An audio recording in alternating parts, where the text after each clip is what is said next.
Afin de maximiser mes rendements tout en minimisant mes risques en bourse, j'ai souhaité savoir quelle est la répartition parfaite d'actifs dans mon portefeuille. Sauf que le problème, c'est qu'il y a beaucoup de théories de portefeuille, et ne sachant pas lequel choisir, j'ai tout simplement fait une simulation de plus de 5000 scénarios de marché afin de savoir quelle est la répartition parfaite d'actifs, et voici les résultats dans cette vidéo.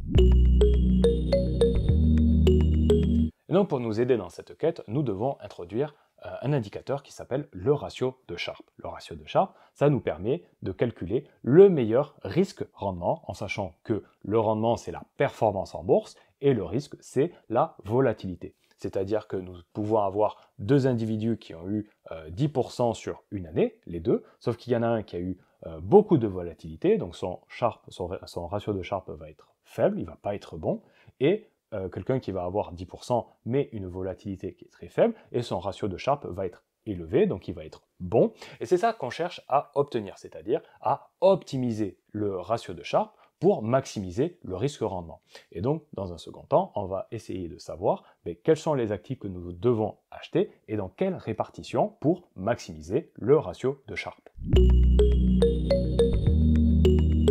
Et donc, avant de choisir ces actifs, nous devons comprendre notre économie en général. Et de façon très simple, notre économie repose sur deux facteurs, la croissance et l'inflation. Et donc, à partir de ces deux facteurs, nous allons avoir 4 scénarios de marché. Donc, le premier scénario de marché est la stagflation. Donc, c'est une baisse de la croissance avec une hausse de l'inflation. L'économie est au point mort et de plus en plus de personnes sont au chômage et les produits coûtent de plus en plus cher. Donc là, les investisseurs vont privilégier les valeurs refuges. En second temps, nous allons avoir le boom inflationniste, donc c'est la hausse de la croissance avec la hausse de l'inflation. Là, l'économie se porte plutôt bien, mais les prix augmentent très vite. Donc là, les investisseurs doivent trouver des actifs capables de générer des rendements supérieurs à l'inflation.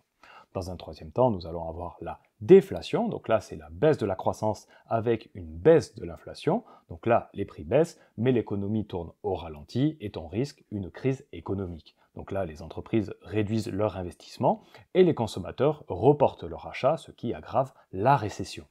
Et enfin, nous allons avoir le boom désinflationniste, donc là c'est une hausse de la croissance avec une baisse de l'inflation, l'économie est en pleine forme et les prix sont stables. Là, c'est un environnement idéal pour les entreprises et les investisseurs, mais il est peut-être difficile à maintenir sur le long terme.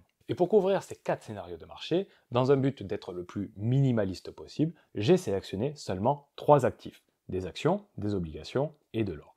Donc des actions pour profiter pleinement des périodes de boom, qu'elles soient marquées par l'inflation ou la désinflation. Donc là, j'ai choisi l'ETF Vanguard SP500.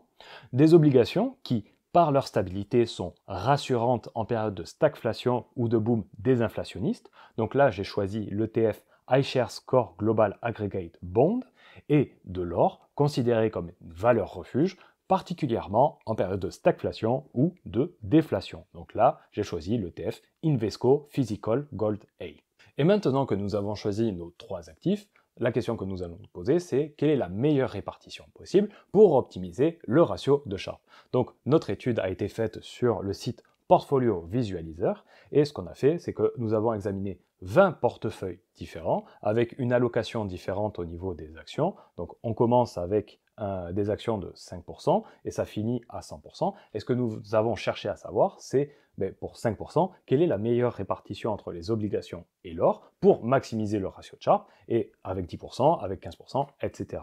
Donc voici les résultats d'une étude qui a été faite entre janvier 1992 et décembre 2022, donc soit 30 ans de données historiques. Vous pouvez mettre en pause si vous voulez en savoir plus, et nous allons maintenant parler des 3 portefeuilles qui sortent du lot.